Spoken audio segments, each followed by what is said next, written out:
Ce podcast est sponsorisé par Nobull. Non, je rigole. Ça va les gars, vous allez bien? Vous êtes en forme? T'as tué l'intro quoi? Ouais, j'ai tué. Ouais, c'est pas grave, de toute façon on a Merci, marre merci, cette intro merci. pourrie, elle sert à rien. Les gars, donc... Surtout si tu commences à mettre des coups de poing, maintenant c'est plus valable. Le mythe est tombé. Oui, c'est vrai, faut aller voir le log de CrossFit France, mais apparemment c'est quand même lui qui frappe le plus fort. Oh.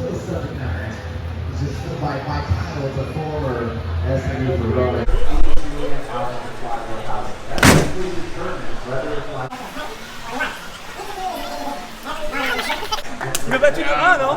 Bon bah écoutez, je sais pas trop quoi dire. En tout cas les gars, bienvenue sur cet nouvel épisode du vlog.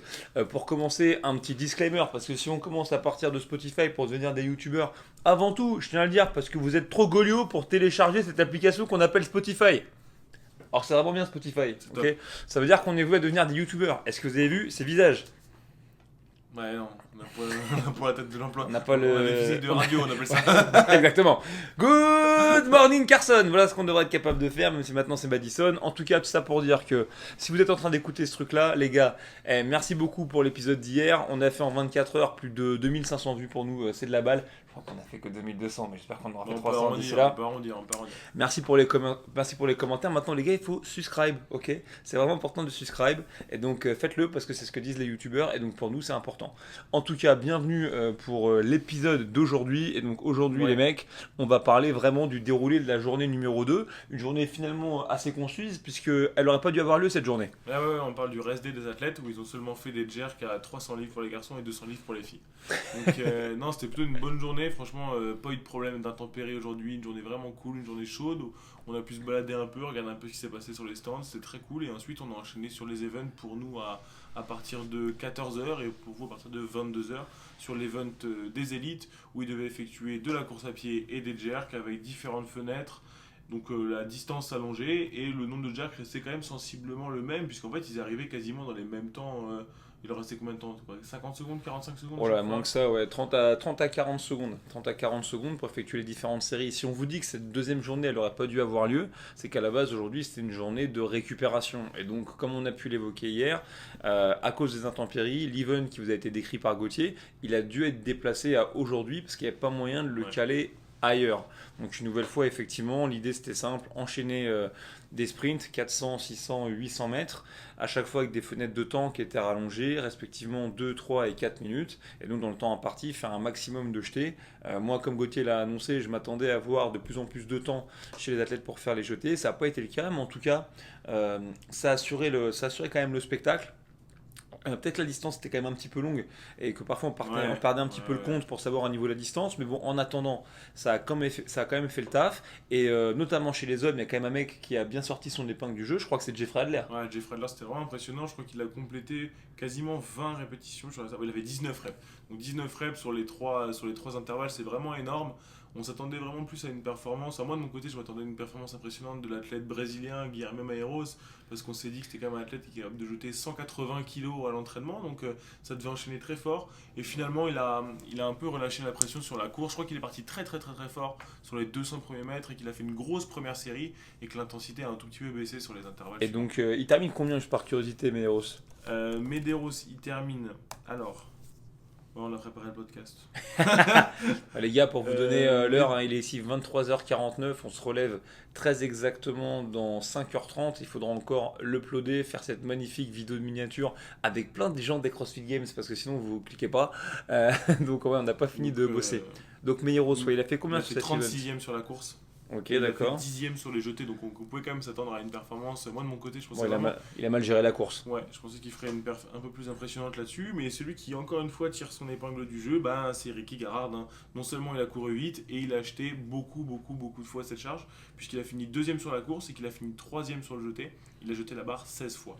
Ok, maintenant si on fait un petit peu le même type d'analyse, mais chez les femmes, l'enjeu de cette deuxième journée improvisée, en toute transparence, c'était de savoir si on allait voir les rookies et les jeunes, donc notamment Mali O'Brien en mesure de consolider leur place de leader provisoire, et puis on voulait savoir ce qu'il allait advenir, bon moi un peu de Cara Sanders parce que je suis assez fan, et aussi de Tia Claire Toomey qui pour aborder cette deuxième journée était à la 8e position.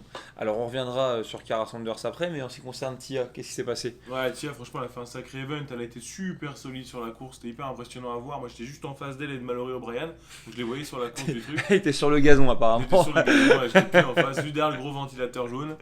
Et, qu'est-ce que je veux dire? Non, si vous voulez voir où est-ce qu'on était situé, allez voir le vlog de CrossFit France. Ouais, t'es dans une zone VIP, on a réussi à Ouais, vous avez pas l'esquiver. eu tout le droit d'aller. C'est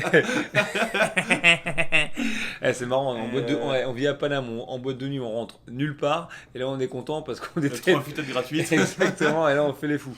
Bref, Donc j'allais dire, ouais, Tia Claire Toomey était super solide puisqu'elle a fini première, elle a acheté la barre 18 fois, et elle a couru, elle a fini deuxième sur la course. Mais ce qui m'a quand même relativement impressionné, c'est quand même Mallory O'Brien, parce qu'au vu des événements qu'on a eu hier avec les dips, avec la marche sur les mains, on pouvait se dire, ok, c'est une athlète qui aurait quand même plus un profil de gymnaste ou de personne à l'aise sur ce genre d'éléments. Et en fait, elle a été super strong sur la gymnastique. Elle a quand même fini troisième sur le. Enfin, elle était strong sur le weightlifting, pardon, parce qu'elle a quand même fini troisième sur le jeté. Et je l'attendais pas du tout là. Et elle a imprimé un rythme super important dès les premiers jetés. C'était vraiment cool à voir. ok. On avait aussi une athlète qui était bien montée en haut du classement à l'issue de la première journée, c'est Ariel Lowen, qui s'est notamment très bien débrouillée en scène gymnaste sur le medley de skill. Et ben écoute, je tiens à dire quand même que même si elle termine, on en reparlera, mais septième au général à l'issue de cette deuxième journée, elle s'est pas mal démerdée, hein. 16e sur la course, et en fait sur la course c'était quand même très très serré, hein, même sur les temps cumulés, Ouais. et quand même 6e avec 12 répétitions sur le jeté, donc vraiment non, vraiment bonne opération.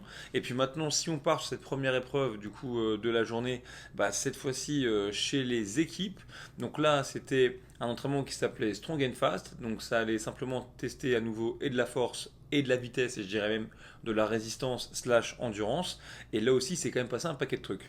Ouais, c'était pas mal comme événement. Du coup, c'était vraiment un événement qui testait les deux pôles de chaque côté de ce qu'on pourrait retrouver dans le fitness. Un soulevé très lourd et être capable de résister sur des distances modérées de course. Et il s'est quand même passé pas mal de choses puisqu'on retrouve CrossFit Mayhem Freedom à la troisième place. C'est quand même une chose qu'on n'a pas l'habitude de voir.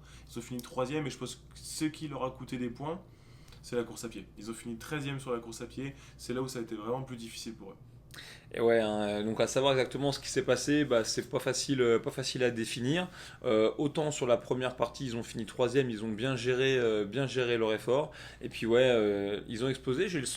En vrai, j'ai eu le sentiment, en toute transparence, que c'est plus le deuxième binôme qui a été à la peine que le premier. On les a peu vus à l'image, donc c'est dur à déterminer. Mais j'ai pas le sentiment que Rich et Sam Cournoyer, qui constituaient le premier binôme, étaient tant que ça à la traîne. Ils n'étaient pas dans le trio de tête, ça c'est sûr. En tout cas, s'il y avait aussi une autre équipe à observer dans cette histoire, c'est quand même vraiment CrossFit Reykjavik. Ok, CrossFit Reykjavik sur cette épreuve, ils ont vraiment assuré.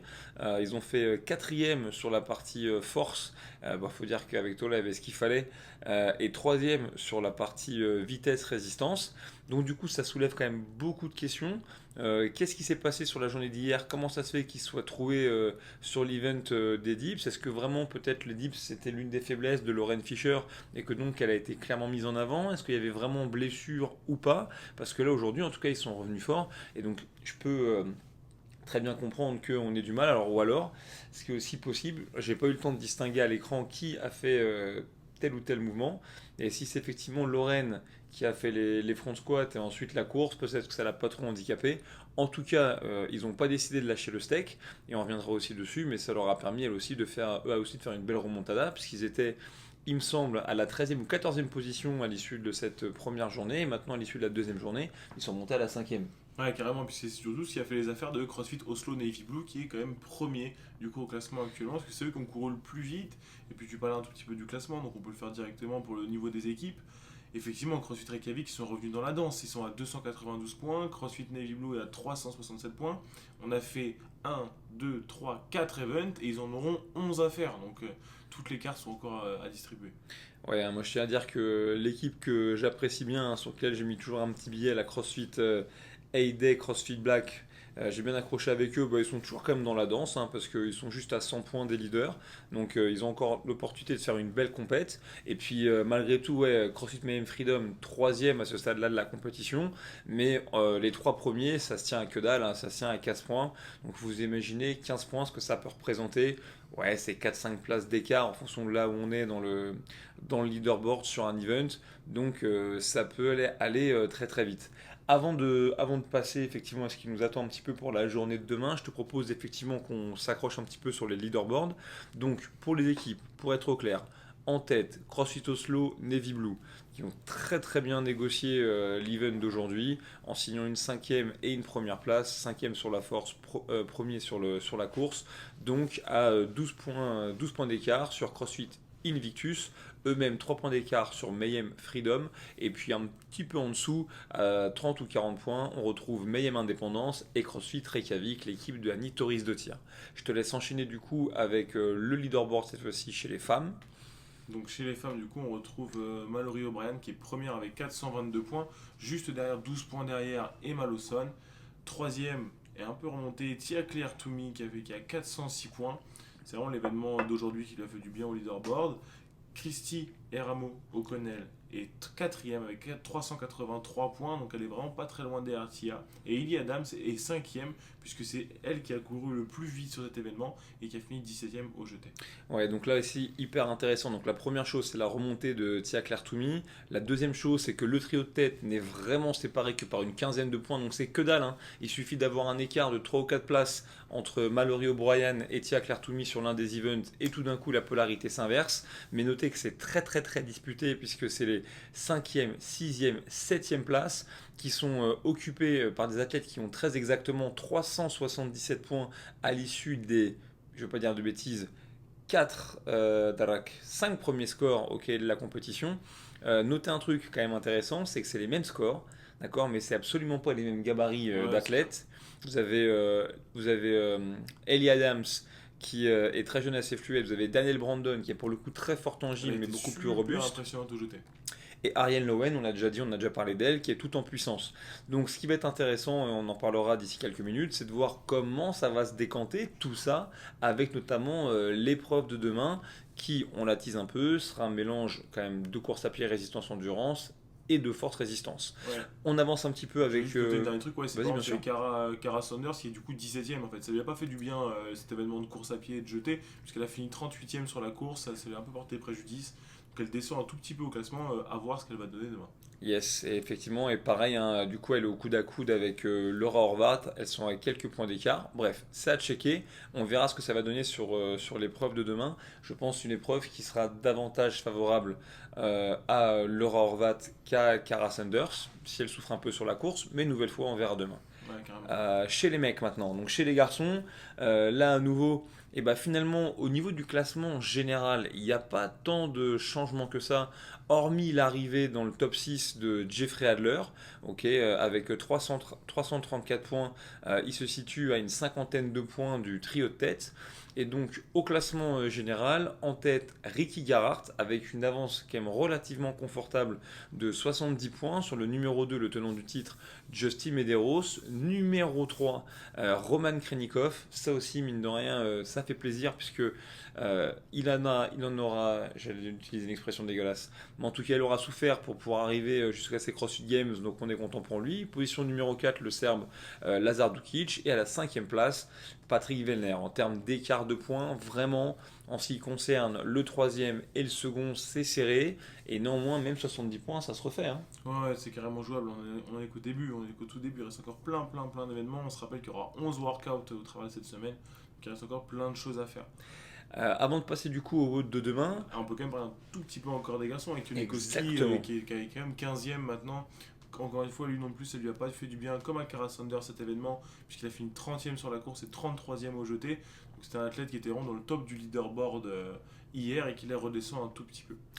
En tout cas, aussi à souligner, c'est que ce qui va faire à nouveau couler, c'est l'expression du jour, beaucoup d'encre et beaucoup de pixels.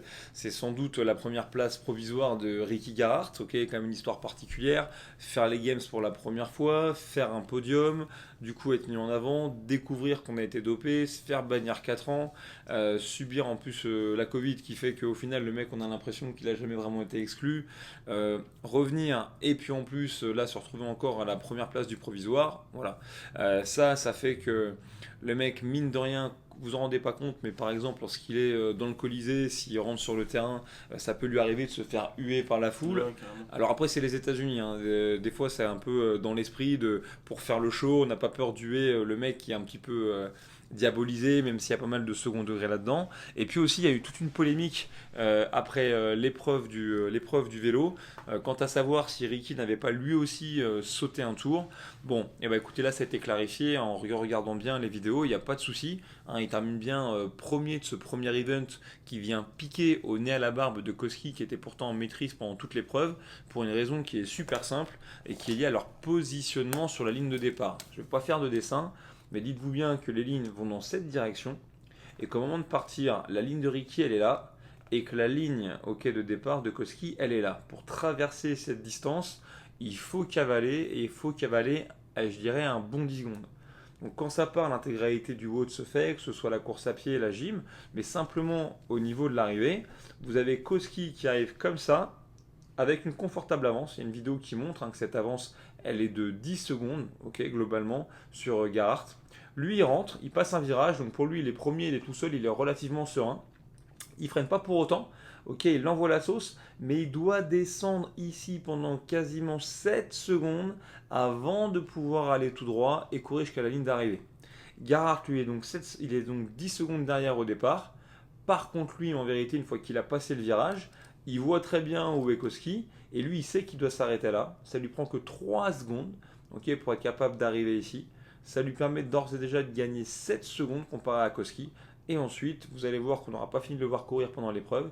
Il n'a plus qu'à le bouffer sur le sprint avec l'avantage stratégique et de la surprise. Et c'est comme ça qu'il lui tape, ok, la première place. Eh ben écoute, même moi j'ai compris. Donc merci Jamy. Ouais. Merci Jamy pour cette explication. On parle de demain.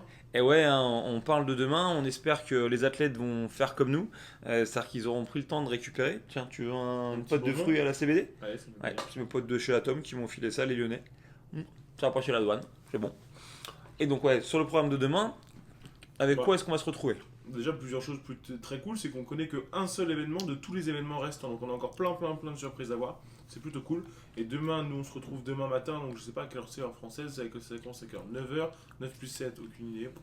9 plus 7, 16. 16 aussi, ça sera au moment du goûter. On est coach sportif, ok, on se Ouais, détend, ouais. d'accord? Si j'étais intelligent, je bosserais pas en short. Et t'as pas tous ces fucking stickers là sur ton ordinateur? Alors, franchement, c'est pas sérieux. Qu'est-ce que Ah, j'allais maman. dire? Ouais, donc du coup, à l'heure du goûter, on va se retrouver avec quoi? On va se retrouver avec du pick flip. On se rappelle cet élément, cette sorte de grosse boîte à chaussures de 230 kg pour les garçons et un peu moins lourd pour les filles, de 350 livres pour les filles. L'idée, ça va être de retourner cet élément sur le stade 20 fois. Une fois qu'ils auront retourné l'élément 20 fois, c'est là que ça va être un peu particulier et c'est là où les games prennent un peu des risques. Parce qu'ils vont faire partir les athlètes du Nord Stadium, donc du stade qu'on voit en herbe où ils ont évolué aujourd'hui, jusqu'au Capitole, qui est dans le centre de Madison, donc on se rend pas bien compte, mais du coup il y a 3,5 miles de course à pied à faire. Une fois ces 3,5 miles de course à pied à faire, le quartier a été bouclé autour du Capitole dans le centre de Madison, et ils vont leur faire 200 mètres de farmer carry, mais avec des sacs un peu spéciaux, ça va être des jerry bags, donc c'est des sortes de gros sacs de course. Et ensuite ils vont les faire revenir avec 200 mètres de Eusafel carry.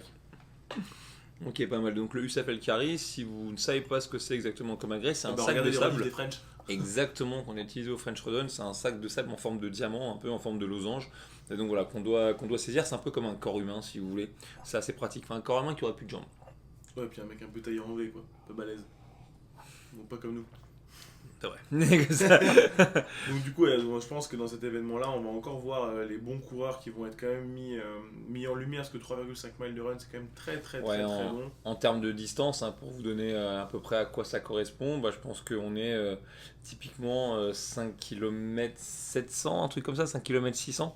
Donc en termes de distance, bah, finalement c'est un petit peu ce qui a été parcouru par les équipes lorsqu'ils ont travaillé aujourd'hui en relais au global. Donc en termes de temps, on a vu qu'aujourd'hui ils ont été capables de faire l'équivalent du coup de 3, c'est un peu plus court, pardon, je dis des bêtises. Ouais, ça fait 5 Mais km 6, ouais, 5 km 6, mais en tout cas en termes de distance, on a vu qu'ils étaient capables de courir vite, ok, les athlètes, puisqu'aujourd'hui pour boucler 3 fois 1 km 6, même en relais, les plus rapides ont mis aux alentours de 19 minutes.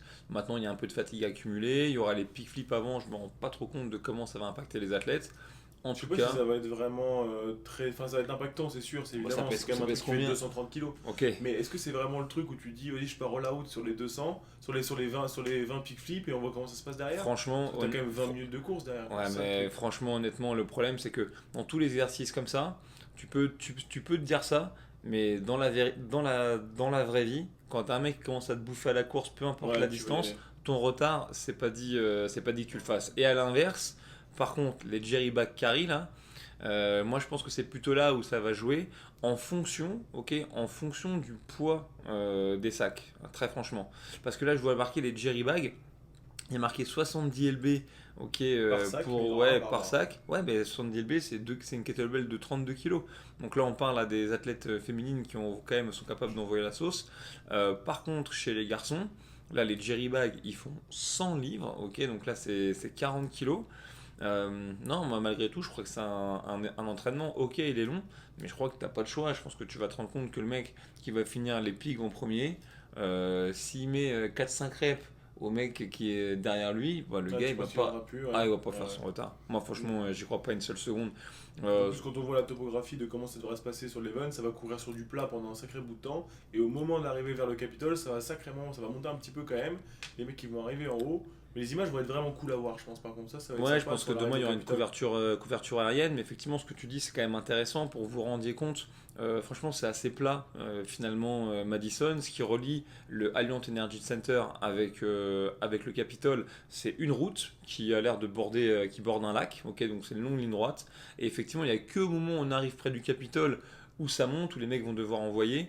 Et puis ensuite, voilà, 200 mètres, c'est une distance entre guillemets relativement courte. J'avoue, j'ai aucune idée du cap time qu'ils ont mis pour cet entraînement. Je vais essayer de récupérer des infos sur le brief qui a été fait aux athlètes. Mais non, non, moi je pense que demain, vous allez voir, ça va bombarder très très vite, très très fort. D'autant qu'on l'a vu dans toutes les catégories individuelles. Franchement, les trios de tête, ils sont vraiment disputés. Et chez les femmes, c'est carrément les 7 premières places qui sont disputées. Donc moi, par exemple, si on revient un peu sur le leaderboard, typiquement, sans parler du trio de tête, ok, parce que c'est un petit peu hors norme, même si on peut penser qu'une Emalosson aura peut-être un peu plus de mal que d'autres à travailler sur le pic, parce que là c'est pas de l'haltéro, c'est que de la force. Mais si tu regardes sur les trois athlètes là qui sont à 377 points, Ali Adams, elle peut légèrement faire la différence sur la course, ça c'est sûr, Ouais, elle a j'en ai déjà oublié sur les démontré, Adams.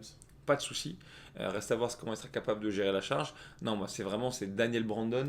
Demain, à mon avis, elle peut laisser parler un petit peu sa Ouais, elle puissance va soulever lourd, naturelle, c'est ça peut sûr. envoyer. Maintenant, ça va être sur la course. À mon avis, c'est quand même sur la course que ça devrait jouer. On verra bien. On verra bien en Yes. tout cas là-dessus. Et c'est le seul événement qu'on connaît pour la journée de demain. Donc il y aura trois événements chez les Indives demain.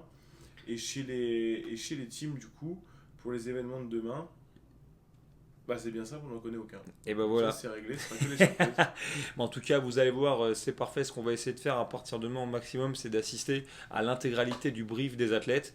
Donc, une nouvelle fois, ça se passe dans une salle avec une équipe qui fait la démo, avec la possibilité, une fois l'explication passée, de répondre à toutes les questions. Donc, comme ça, on devrait être capable de récupérer un max de matière plutôt précise pour essayer de bien Ouais. comprendre les calculs de points, les pénalités, les points de départ, les points d'arrivée, les standards aussi de mouvement. Parce que si vous regardez un petit peu sur les CrossFit Games, parfois en termes d'information c'est assez vague, donc on va travailler un petit peu comme ça. Une nouvelle fois les gars, si vous avez envie de kiffer ces CrossFit Games, vous n'hésitez pas, on a mis un max de médias différents à votre disposition pour être au plus proche de la compétition. Pour tout ce qui est les catégories élites, vous pouvez compter sur Myriam, moi, Gauthier qui fait des guests et des guests, on en aura d'autres pendant l'intégralité de la semaine, ok, l'intégralité des commentaires en français, avec aujourd'hui une qualité de stream qui a été bien meilleure, donc on va pouvoir partir là-dessus. Ensuite, si vous voulez avoir un peu d'indiscrétion, bah, c'est les vlogs, ok, de CrossFit Ouais. France.